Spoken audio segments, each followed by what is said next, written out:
Outlook is extremely customizable, and that extends to the calendar itself. So let me show you some easy ways you can customize the calendar in Outlook.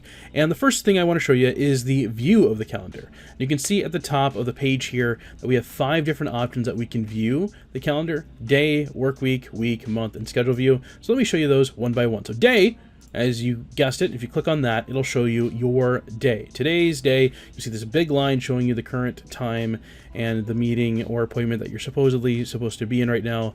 For this example, I'm supposed to be in a market plan review. Obviously, I'm not. I'm recording this video, but you can kind of see what's going on there. Now, you can also click on Work Week. Work Week basically sets up the days that you are currently working, and you can customize this. By default, it's going to be Monday through Friday as your work week, with Saturday and Sunday being your weekend, but you can customize that if you have like a non-traditional schedule, and I'll show you how to do that in a bit. You also have your week, which shows you the full week, including Saturdays and Sundays. And then you also have the month view. So this is super useful if you're like a product manager, or if you're managing lots of multiple day events. This is your traditional calendar that you'd see with like a paper calendar. And the schedule view basically turns everything from top to down to left to right. So you can kind of see, your schedule left to right. This is a view that you can use if you have a lot of overlapping meetings, or if you're trying to work with multiple calendars, like folks on your team, for example. You can see their schedules at a glance from left to right. So those are the calendar views. I typically like the work week. Now, I mentioned that you can schedule and you can customize your schedule. So let me show you how to do that. So you can see right now I'm set up to work 9 to 5. You can see 9 a.m. to 5 p.m. are kind of grayed out here. I can customize that. So to do that, all I have to do is right click anywhere, click on calendar options, and from there I can change my work hours. So I actually want to start coming in a little bit early. So I'm going to go ahead and work from 8 to 4. And remember earlier when I said that you can customize your work week, this is where you do that. So you can see my work week has Monday through Friday checked. Let's say I worked non-traditional and I worked Sunday to Thursday. I could do that. I could also, do something totally different. Sunday, Monday, and then, maybe I don't work Tuesday, but I work Wednesday, and then I work Saturday, right? I could do that as well. It's super customizable, and it allows others to work around your schedule when they're looking to schedule a meeting with you. So there you can see all those options. If I hit OK, it'll apply that, and you can see how now it changed my scheduled work hours from 8 a.m. to 4 p.m. So that's cool. So the next thing I want to show you is how you can share your calendar with others.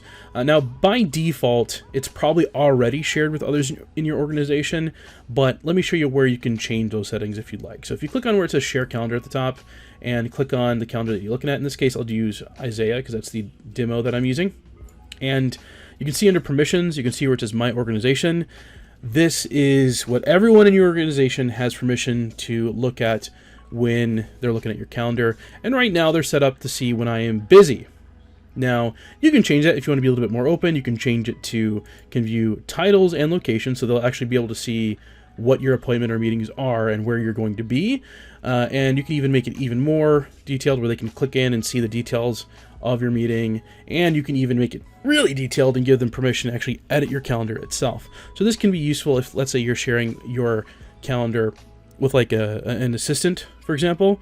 You want to give them permission to edit your stuff. So this is by default for the organization though, so I'm just going to set it up to only be when I'm busy, but I can also add permissions for certain people. So in this case, I'm going to go ahead and add Lynn, and if I double click on her name, she'll pop up in the bottom. I'll hit OK, and now I can customize just for her. So let's pretend that Lynn is going to manage my calendar. I can make it where, boom, she can edit all my stuff. And I'll hit apply, and now Lynn can edit my calendar from there. Now, if you wanted to give Lynn full permission, as in she can go ahead and not only edit your calendar, but also schedule and respond to meetings on your behalf, you can also delegate that to Lynn as well. You can even give her permission to view your private events if you set up meetings as private.